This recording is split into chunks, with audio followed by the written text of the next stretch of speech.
Okay, one thing that I am bound and determined to do today is to make corn cob jelly. So we had corn on the cob last night.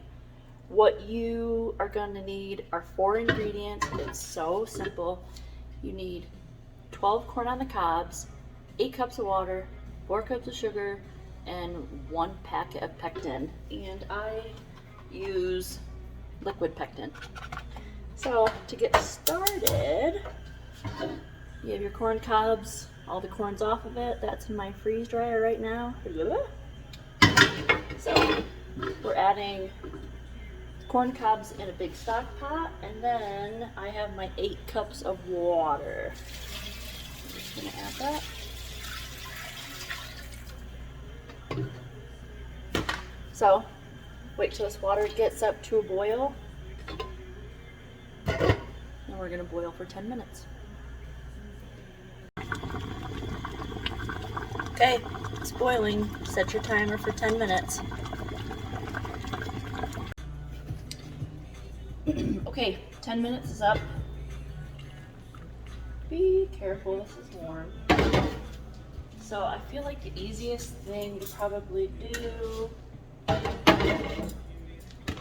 just take your corn cobs out first, and then you're gonna strain the liquid through a cheesecloth. And I got some cheesecloths. I think it was from Amazon. I thought I was just buying 1 cheesecloth, but no, actually 6 of them came in a package, so I felt like that was a little extra bonus. So I'll see where I found those and link them in. They're really good. Oh, let me show you the package. Okay. So excited, I got 6. Can we see this cheesecloth? Yep, it doesn't even say that they're gonna surprise you with 6, but they do. And they're freaking awesome.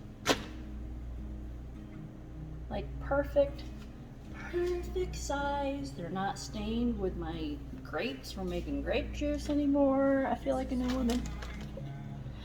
All right, so let's bring this over to the sink and strain it. All right, let me just show you what I did. So I have these fun little clamps. I just clamped my cheesecloth on this pot. I'm gonna put it here in my sink because I do not want to burn myself. All right, here, let's see. Just go nice and slow. So the reason why you're straining it through the cheesecloth, because all those little bits of corn, you don't want to put in that corn cob jelly. This corn cob jelly seriously tastes like honey. Okay, strained. All right, so we have the broth strained. Ooh, stove is already on. Now we want to add 4 cups back to the saucepan. I had to freaking shimmy rig it because I wanted to use this pot. Okay, 4 cups. Do not be tempted like I always am, because oh my gosh, there's just a little bit left. I'll just add a little bit more. No, don't do it. I swear, whenever I make jellies and jams, something goes wrong. Never fail. At least once a year I have a batch that, oh, it didn't set up, whatever, and so I just call it a glaze. Some of my best things end up being screwed up jellies, but this is phenomenal. So we are going to turn that to the pot. I want to add my pectin, and then I'm going to bring this to a boil.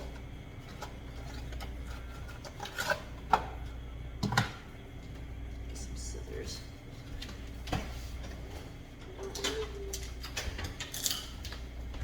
Set this up so you can see what I'm doing. All right, so we're adding our pectin. I should also tell you, in the meantime, I have my water bath filled with enough water. I'm going to use 1/4 pints to can these in. And I also have my lids in some water. I cannot, for the life of me, stop boiling my lids. Does anybody else still do that?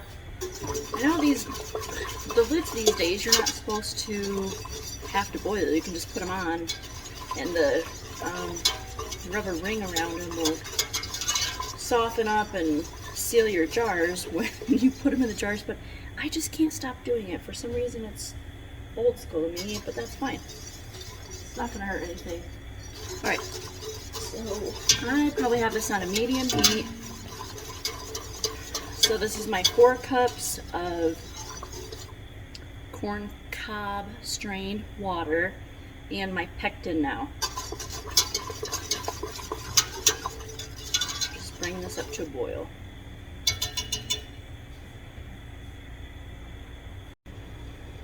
Okay, we're up to a boil.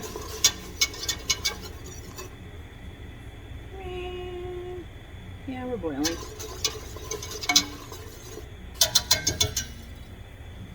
Alright, so now let's add the 4 cups of sugar.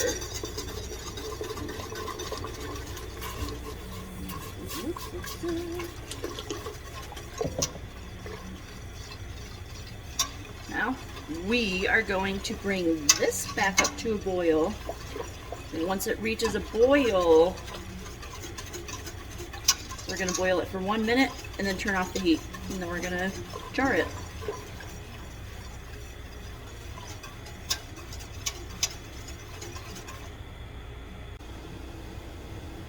Alright, you see it's counting down to like full boil.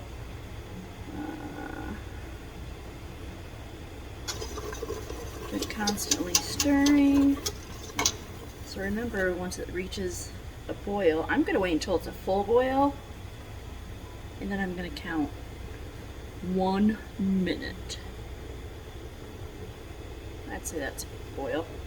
Alright, so 1 minute. 2, 3, 4, 5, 6, 7, 8, 9, 10, 11, 12, 13, 14, 15, 16, 17, 18, 19, 20, 21, 22, 23, 24, 25, 26, 27, I know I'm counting slow, 29, 30, 31, 32, 33, 34, 35, 36, 37, 38, 39, 40, 41, 42, 43, 44, 45, 46, 47, 48, 49, 50, 51, 52,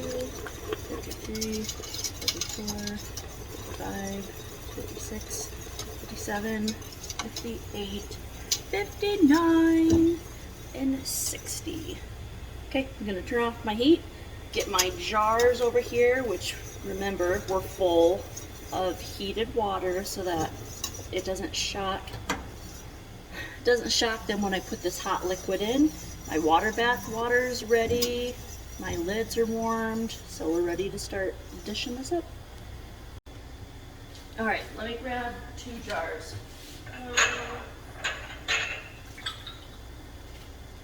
I'm just going to do 2 at a time because I don't want these little jars, they're so little, I don't want them to come down to room temperature.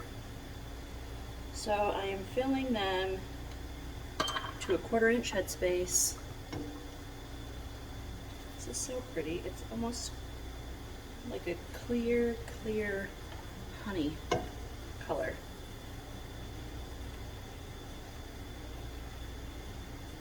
Alright, so I'll just show you these first 2. I've done. I'm wiping off my rim to make sure there's not anything on the top so that when the lids are on, they will seal. So don't touch the rubber part of these lids. Okay, put some rings on. heater tight. Yoo-hoo! That is warm liquid. You could use a towel to tighten those. But keep going. Let's fill them all. Okay, so my 12 little quarter pints are full. Clean. Going into the water. You want to make sure that they're covered with water. Put the top on. Water bath for 10 to 15 minutes, usually 10 minutes. I live at 4,000 foot altitude, so I'm going to do 12 minutes. Alright, so in that batch, I did 12 little quarter pints. And I just wanted to show you, this is my leftover. I probably could have done 13, but it wouldn't have fit. But look at how clear this is and delicious. It'll thicken up a little bit once it sets overnight. I'm going to put this in my fridge. But tasting this, I just gave some to my husband, and he thought it was honey. So, it's really, really, really good. Spread it on some toast, pancakes, jams, whatever you do with honey. What do you guys do with honey? Put it in some tea. Anyways, I hope you guys liked watching this video, and let me know if you try this and what you think. Thanks.